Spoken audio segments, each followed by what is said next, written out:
अजित पवार आणि शरद पवार एकत्र येऊ शकतात असं विधान जुन्नरचे आमदार अतुल बेनके यांनी केले आणि त्यामुळे आता नव्या चर्चांना उधाण आले।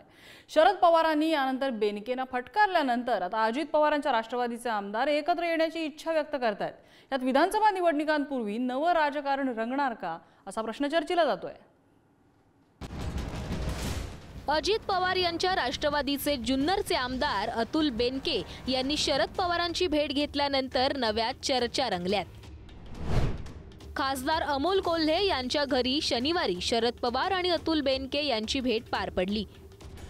निलेश लंके यांच्याप्रमाणेच अतुल बेनके हेही तुतारी फुंकणार याची चर्चा रंगली आहे। शरद पवारांनीही सकाळी या भेटीला दुजोरा दिला।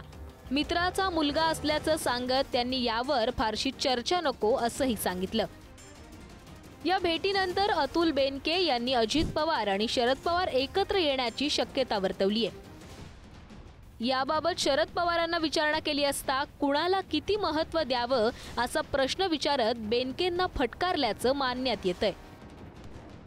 तर राजकारणात सगळेच सगळ्यांना भेटतात असं सांगत अजित पवारांनी या विषयावर भाष्य करण्याचं टाळलंय। विधानसभेच्या निवडणुकीला अजून 1.5-2 महिन्याचा टाईम आहे। त्या विधानसभेच्या निवडणुकीच्या वेळेस सामोरं जात असताना काही होऊ शकतं। यदा कदाचित महायुती म्हणून आम्ही जेव्हा पुढे जातोय तर महायुतीतून सीट शेअरिंगवरून काय होऊ शकतं। यदा कदाचित दादा आणि साहेब एकत्र येऊ शकतात।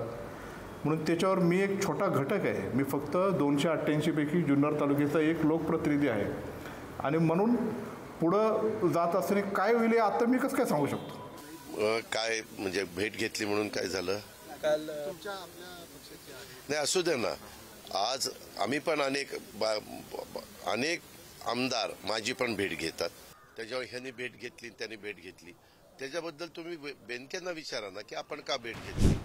अजित पवार आणि शरद पवार यांनी एकत्र यावं अशी चर्चा या निमित्तानं सुरू झाली आहे।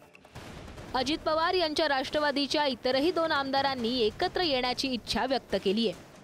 मावळचे अजित पवार यांच्या राष्ट्रवादीचे आमदार सुनील शेळकेंनीही हीच इच्छा व्यक्त करत रोहित पवारांवर निशाणा साधलाय। राजकारणाच्या महाराष्ट्रातील आपण सर्व जर घडामोडी पाहिल्या तर आज कोण कुठल्या पक्षामध्ये जाईल आणि कोणाशी युती होईल याचा कुठलाही ताळमेळ किंवा कुठलाही आता भरोसा देखील राहिलेला नाही आणि प्रत्येकाची भावना देखील अशीच आहे की आमच्यासारख्या कार्यकर्त्यांना देखील तेच वाटतं की भविष्य काळामध्ये आदरणीय पवार साहेब आणि आदरणीय दादा हे दोघे एकत्र जरी झाले तरी त्यामध्ये आम्हाला आनंदच असेल।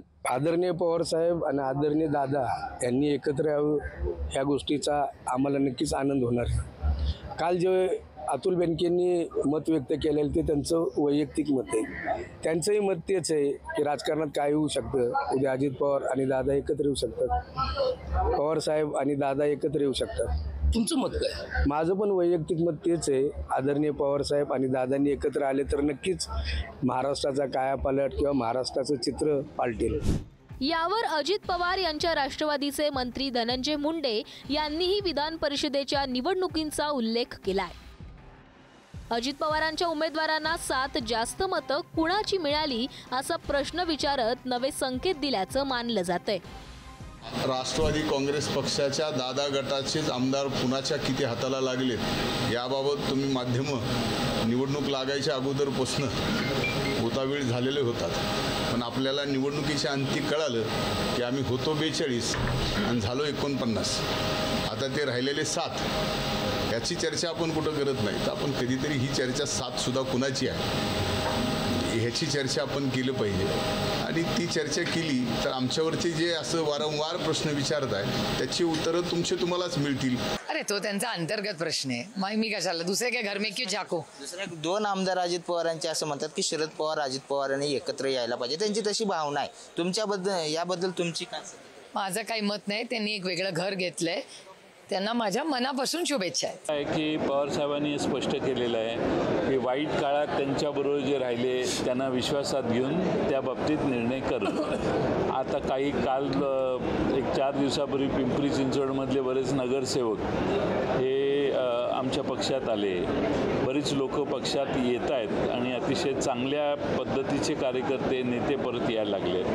मला वाटतं की त्या भागातली परिस्थितीचा विचार होईल. पवारसाहेबांनी हे स्पष्ट केलेलं आहे की वाईट काळात त्यांच्याबरोबर जे राहिले त्यांना विश्वासात घेऊन त्या बाबतीत निर्णय करू. महाराष्ट्राच्या राजकारणात गेल्या 2 ते 3 वर्षात बऱ्याच घडामोडी घडल्या. अनेक समीकरणंही बदललेली आहेत. शरद पवारांच्या राष्ट्रवादीतून बंड करून महायुतीत गेलेले अजित पवार लोकसभा निकालानंतर पुन्हा काकांसोबत येतील अशी चर्चाही आता सुरू झाली आहे. विधानसभा निवडणुकीपूर्वी राजकारणात काय घडणार हे आता पाहावं लागणार आहे. ब्युरो रिपोर्ट, पुढारी न्यूज, मुंबई.